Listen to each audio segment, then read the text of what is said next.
All right. So Phylos is a plant breeding company. And I think when people hear the phrase plant breeding, they think it's kind of a quaint, rural hobby that maybe farmers get into. And that's actually kind of true for cannabis. But for the rest of agriculture, plant breeding is a complex, expensive, and very high-tech endeavor. So the big commercial ag companies right now together spend over $2 billion a year in just pure plant breeding R&D. And what our company is doing is taking all that science and just applying it to this new crop. So in the last century, that says trait improvement over there. I'm just inching off the screen a little. In the last century, every other major crop has been through an incredibly complex process of crop improvement. They've been improved for every major important trait. This curve right here actually just shows the improvement in corn yield since the 40s. We now get 8 times as much corn per acre as we did back then. And all of these crops, rice and barley and soy and apples and melons, every other major crop has been improved for yield and every other important trait as well. Chemical content, harvest timing, pest resistance, and in that time, cannabis has been improved for one trait, and that's it. So it's where corn was 80 years ago. It's just not a developed crop. And one thing that it's been hard for people to wrap their heads around is that the cannabis that we have in this industry is going to be incredible, but compared to how it's going to be in a few years, it actually kind of sucks right now. It's hard to say that. I apologize for saying that. But it doesn't work for patients yet.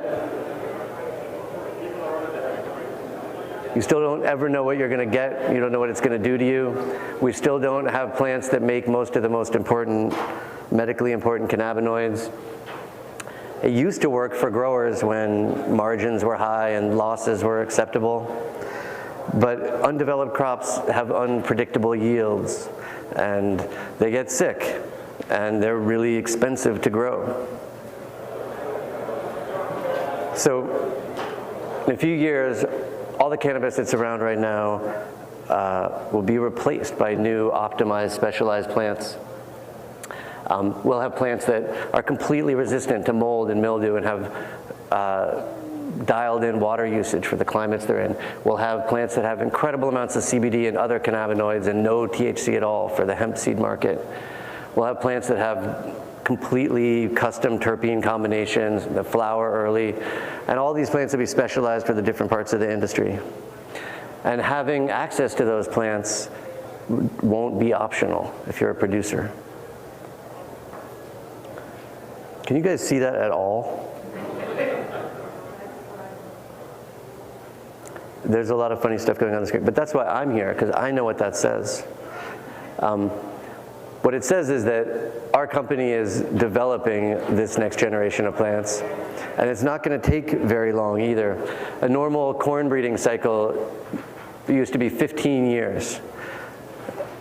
But right now there's a revolution happening in plant breeding. We're figuring out how the different genes control the different traits in the mature plants. And that means we can use DNA sequencing to identify genetic trait markers. We can do that at the seedling stage as we're doing breeding generations. And that means we can short circuit the traditional breeding process. We don't even have to grow plants to maturity. We can select the ones we want when they're just tiny, force them into flower, and move on to the next cycle. So we can breed faster than ever before. And using genomics like that is changing how we do plant breeding for every other crop. So it was really never possible to do real plant breeding in your basement. And today, real plant breeding depends on this whole set of technologies. All of them are driven by genomic data. And Phylos has the biggest collection of genomic data on cannabis in the world. In a couple years, this is going to be the 3rd largest ag crop in the country, just right behind corn and soy. And none of this science has ever been applied to it.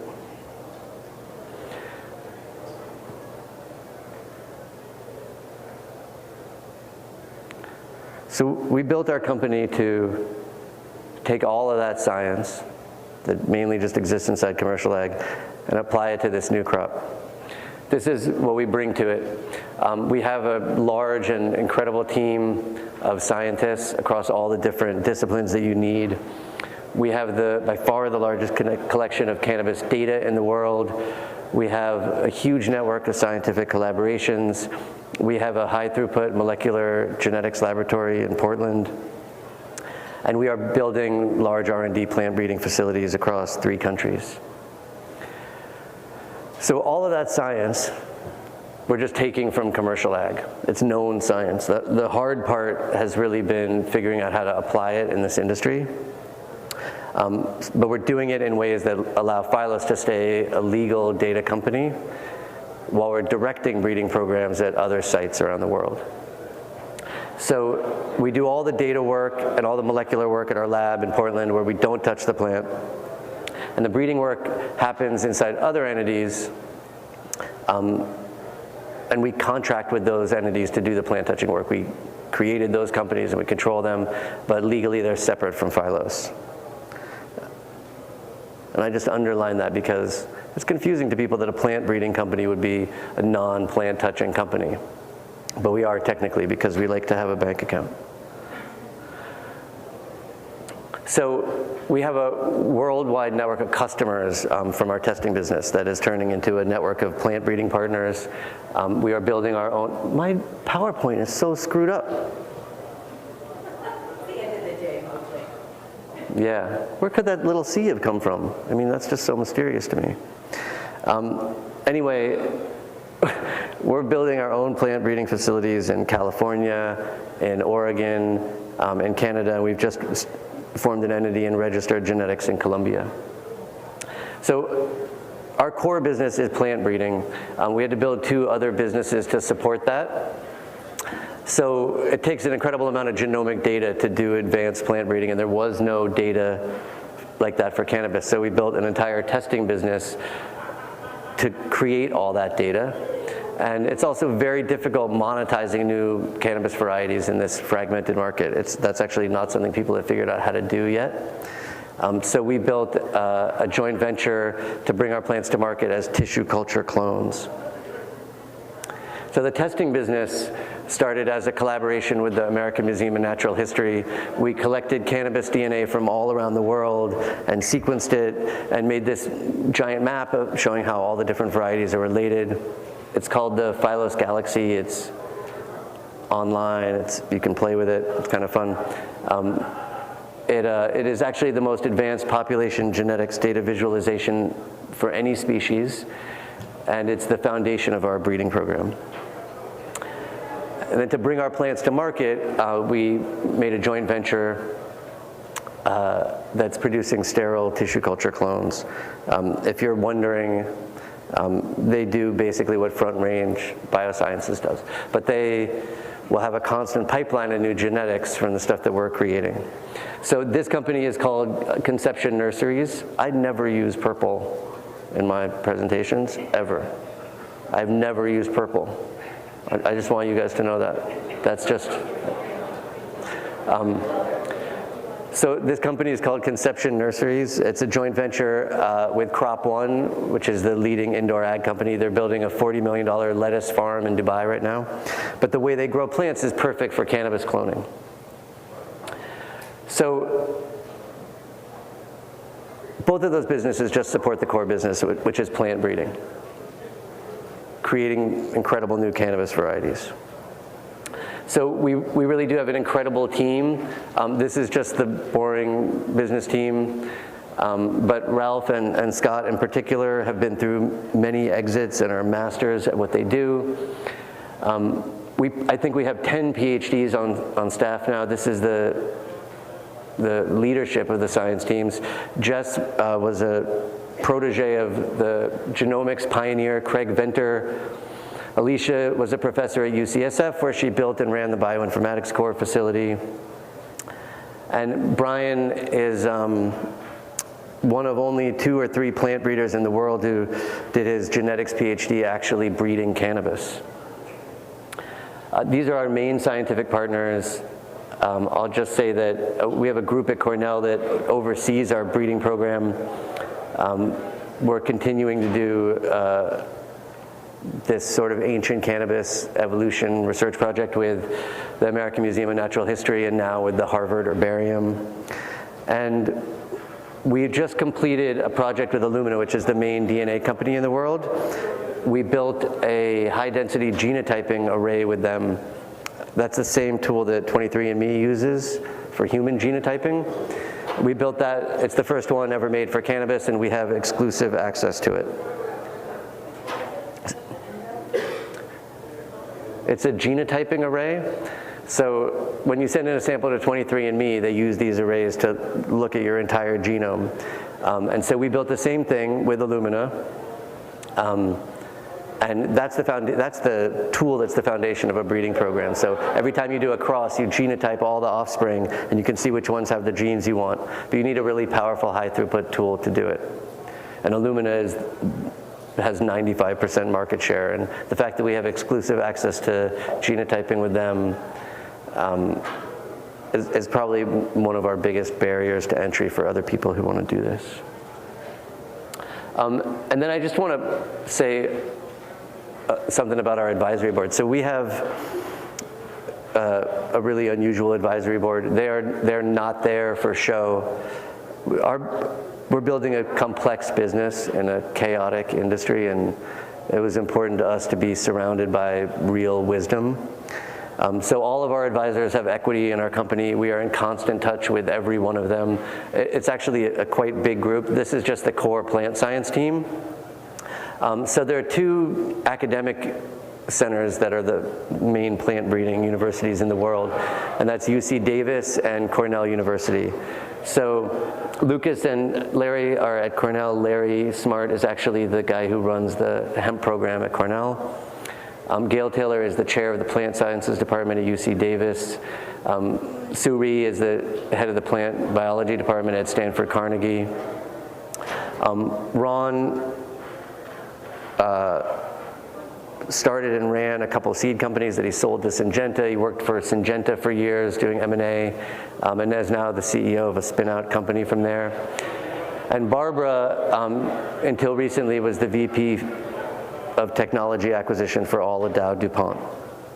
So having these guys around is just critical for us because, you know, we're building a company that is going to ultimately be acquired by that universe. And so we need to understand how M&A works in that world and make sure that we're building what they need us to be building. So we've raised, you don't have to see that, I can just tell you what it says. We've raised $12.5 million to date. This is a $20 million Series B. It will probably be at 40, 45 pre. We have filled essentially all of it. We're looking at term sheets now. We have $1 million or $2 million left for strategic investors. And this round gets us fully operational at all our sites, and will take us through the commercial release of the first handful of new plant varieties that we bring to market. All right. So all the cannabis that is around now will be replaced by varieties that are optimized and specialized, and we're going to be the company that makes those. And I think this is why. So we have a really huge lead. We've been collecting data and IP for 4 years. We have really huge barriers to entry protecting us. I think the main ones are that it would be impossible for anyone else to collect this data set at this point, especially now that we have the Illumina genotyping array. We are fully integrated in the cannabis industry. I think we have more trust in the cannabis industry than any other science company. We have more scientific backing than any other cannabis company. And cultivators can't really do real breeding on their own. You really can't do that in any crop. It just takes too much specialized staff and apparatus. So it's always been something that specialized companies do. And that is something that the Canadian LPs haven't entirely realized yet, but they're starting to. And the companies that do real plant breeding, that do what we do all day long, won't touch cannabis yet. But they will soon. So we also have an established path to exit. So when those companies do come in, they will do what they have always done, which is buy up smaller seed breeding companies that will save them time. And we're building the plant creation engine that they will need to see. We'll either end up as an acquisition target, or when they come in, we'll find some other acquisition partner that will let us scale up to compete with them. Though the truth is, nobody does this except what are now the companies that are now the big four ag companies. By the time they do get here, we'll be releasing outrageous new cannabis varieties every few months, and we'll have a foothold that they could unseat us from, but it will take them 3 to 4 years to build what we built.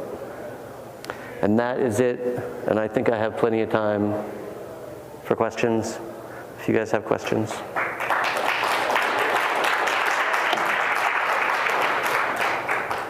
do you license this technology for cannabis, or does this exist outside of cannabis already, or? So it's a suite of technologies. There is the parts of it that there is IP protection on. For instance, the genotyping tools, we have had to license those from Illumina, but it's more a scientific field than a technology.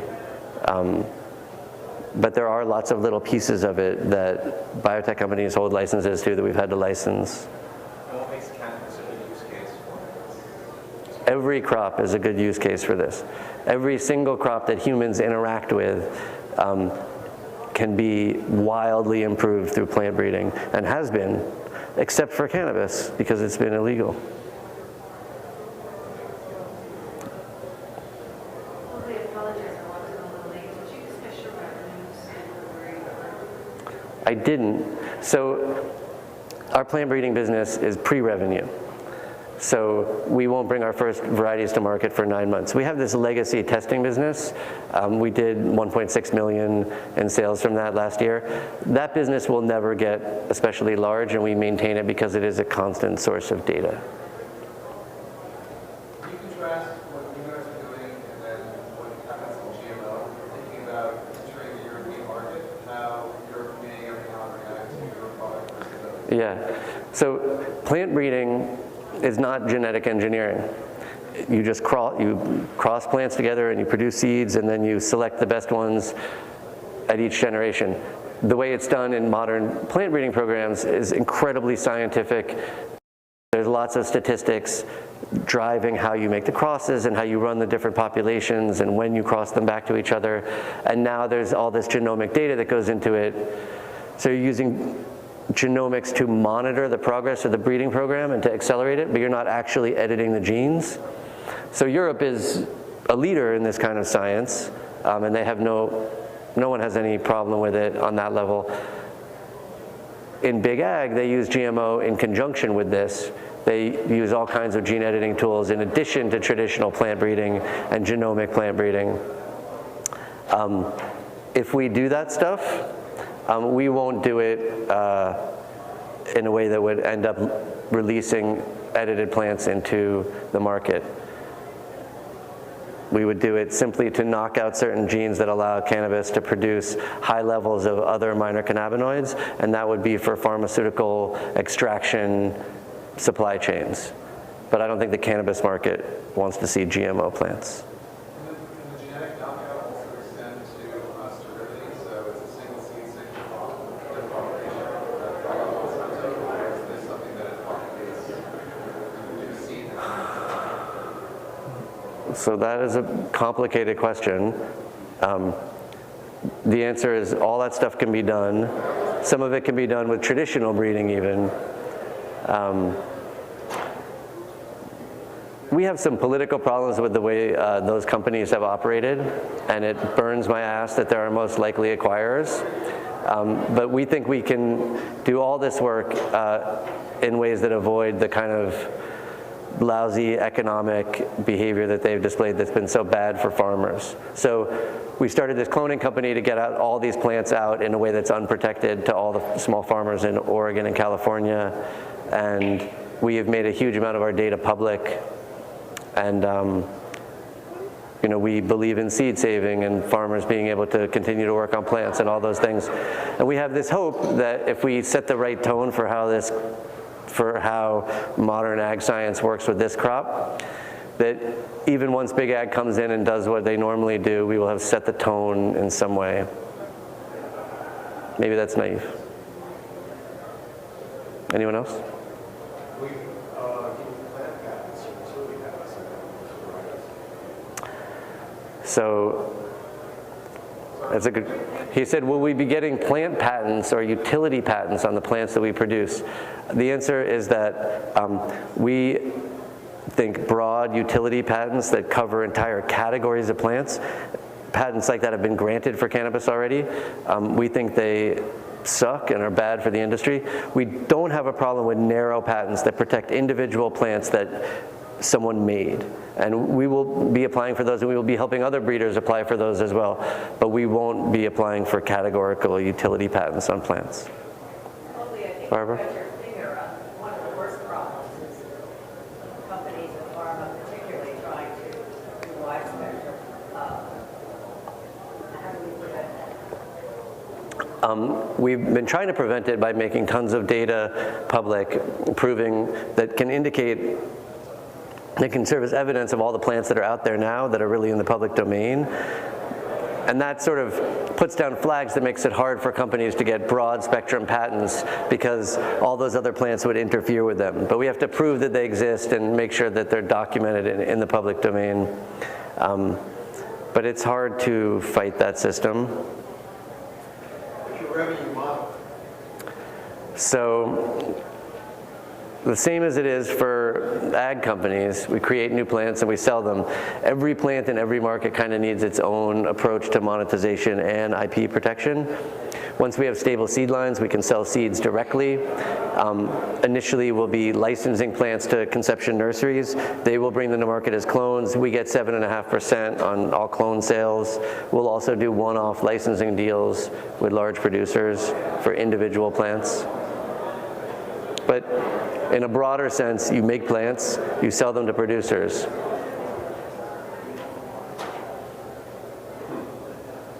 Sam, I'm amazed by the amount of knowledge you have. Thank you. I have a question that might be out of nowhere, might be just not knowing enough. But there was a presentation earlier today, or maybe yesterday, that claimed that all this stuff will go away because it will be bioproduced. You know what? It was one of those yeast companies that's producing cannabinoids in bioreactors. Yeah. Yeah. I don't think that's true. I think those companies will make headway in 6 or 7 years, but cannabis is the most incredible production vehicle in the world. There is no other plant in the world that can make 30% of its dry weight, one single chemical. People are going to start using cannabis to produce other compounds eventually. It is an incredible production vehicle, and when you can grow it for 25 cents a gram outdoors in Colombia, scaling up those bioreactors is something people have tried to do for other plant-based molecules. It is really, really expensive and really, really hard to scale it up economically in a way that can compete with chemical synthesis. And competing with the production efficiency of the cannabis plant itself will be very hard. So someday they will nail it, but it's going to be a long time before they can compete. All right, thank you.